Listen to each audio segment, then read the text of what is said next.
चुका था 50 रुपए के लिए मेरा फ्रीज कर दिया गया।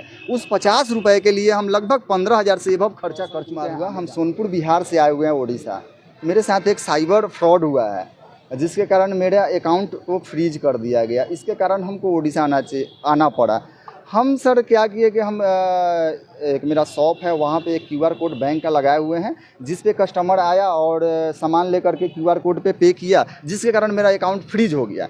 तो हमने नियरेस्ट बैंक में गया। तो नियरेस्ट बैंक में जाने के बाद ब्रांच मैनेजर से बात किए तो ब्रांच मैनेजर हमको बोला कि देखिए आपके अकाउंट में जो पैसा आया है वो फ्रॉड का पैसा आया है, इसके कारण आपका फ्रीज कर दिया गया था। हम बोले कि सर मेरे अकाउंट में कहाँ से आया, आप हमको ये तहकीकात करके दीजिए, आप मेल करिए ऑफिस में। तो वो मेल किए तो ये ओडिशा साइबर क्राइम से उनके पास मेल गया था। तो वो बोले ब्रांच मैनेजर कि नहीं, आप अपने नियरेस्ट साइबर थाना में जाइए। तो हमने नियरेस्ट साइबर थाना में गए अपने, जो मेरा छपरा ज़िला पड़ता है, सारण ज़िला पड़ता है। तो वहाँ पे गए हम और साइबर थाना में बात किए। तो वहाँ के जो अधिकारी थे उनसे बात की कि सर मेरे साथ ऐसा ऐसा फ्रॉड हुआ है और मेरा अकाउंट को फ्रीज कर दिया गया। तो सर बोले कि देखिए यहाँ से हम मेल भी करते हैं ना, तो वहाँ से कोई रिप्लाई नहीं आता है, इसलिए आपको जहाँ से आपका केस हुआ है, आपके ऊपर क्लेम किया गया है, वहाँ आपको नियरेस्ट थाना में जाना होगा। तो हमने बोला सर ऐसा तो नहीं है, मान के चलिए साइबर थाना खुला हुआ है तो पब्लिक के सपोर्ट के लिए ना खुला हुआ है, यानी कहने का मतलब कि आप लोग के अंदर तालमेल नहीं है, इसलिए हमको जाना पड़ेगा। तो हमने एक निश्चित समय निकाल करके और उड़ीसा में आए। 20 तारीख को हमने 18 तारीख को ट्रेन पकड़ा पटना से, 20 तारीख को भुवनेश्वर जंक्शन पे उतरे। उसके बाद हमने भरतपुर थाना में गए। भरतपुर, क्योंकि जो कंप्लेन करता थे वो भरतपुर के ही थे, तो भरतपुर थाना पे गए हम। थाना पे जाने के बाद उनसे कांटेक्ट हुआ, फ़ोन से ही बात ऑफिशियल नंबर से करवाएं, क्योंकि मेरा नंबर से तो पर्सनल नंबर से कॉल उठा नहीं रहे थे, इसलिए हम कॉल करवाएं। तो उसके बाद बात हुई तो बोले कि ठीक है आप वेट करो, हम आपसे मिलते हैं। उसके बाद हम 1 दिन 2 दिन तक वेट किए, कोई हमको रिप्लाई नहीं आया। तो हम भुवनेश्वर साइबर पीएस में गए। वहाँ पे गए तो हमको बोला गया कि पेपर आप दिखाइए, आपके ऊपर हुआ है। तो हमने सब चीज़ पेपर सबमिट किया। तो बोले कि अच्छा ठीक है कि आपका काम हो जाएगा। लेकिन वहाँ का जो इंचार्ज थे, हमने उनसे पूछा कि सर साइबर थाना जब बना हुआ है तो हमने बैंक से मेल करवाया, उसका रिप्लाई क्यों नहीं दिए? तो वो कुछ नहीं बोले।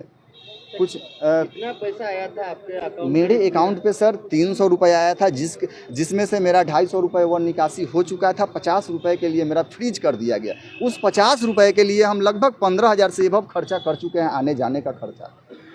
इतना हम परेशान हैं सर। अपना एक बिहार का छठ पूजा है, वो बहुत बड़ा पूजा होता है, वो पूजा छोड़ करके हम इधर घूम रहे हैं। मेरे घर का परिवार का भी सदस्य लोग टेंशन में है कि अनजान जगह पे गए हुए हैं, उसके साथ क्या बिहेव कर रहा होगा, वहाँ का पब्लिक लोग नहीं कर रहा होगा, वो लोग भी चिंतित हैं। लेकिन हम यहाँ पे सर एक बात कहेंगे कि देखिए सबसे बड़ा स्कैम कहीं ना कहीं हो रहा है, तो ये डिजिटल इंडिया के माध्यम से हो रहा है। ये डिजिटल इंडिया एक दिखावे के लिए है। डिजिटल इंडिया वाकई में ये डिजिटल इंडिया नहीं है। हम ये कहेंगे ना, सीधे सी सरकार को हम ये दोषी ठहराते हैं कि मान के चलिए कि आम आदमी के साथ आप प्रताड़ना इतना कर रहे हैं, और यही अगर जो वीवीआईपी लोग होते, विधायक होते, मंत्री होते, तो उनका तुरंत काम कर दिया जाता। 24 घंटा के अंदर उनका तहकीकात करके और सारे ये चीज़ों का निपटारा कर दिया जाता। लेकिन कहने का मतलब है सर, जो सिस्टम भी बनाया गया है ना, तो सिस्टम बड़े लोगों के लिए बनाया गया है, छोटे लोगों के लिए नहीं बनाया गया है। ये छोटे लोग तो दब के मर जाएंगे, लेकिन ये लोग करते रह जाएंगे, आश्वासन देते रह जाएंगे कि हाँ होगा। जब तक हम नहीं आते सर यहाँ पे भी आश्वासन दिया गया कि ठीक है आपके लोकल ब्रांच में मेल कर दिया गया है कि आपका अकाउंट अनफ्रीज हो जाएगा। लेकिन हम सर ये कहना चाहते हैं कि बिहार सरकार को भी हम चैलेंज करना चाहते हैं, उड़ीसा सरकार को भी चैलेंज करना चाहते हैं। वाकई में आप लोग डिजिटल इंडिया का मुहिम चला रहे हैं, तो इस पर आप लोग कार्य करवाइए और सही से करवाइए, ताकि कोई अन्य अननोन पर्सन इतना परेशान ना हो और कोई बिहार से चल के उड़ीसा ना आए और उड़ीसा से चल के बिहार ना जाए।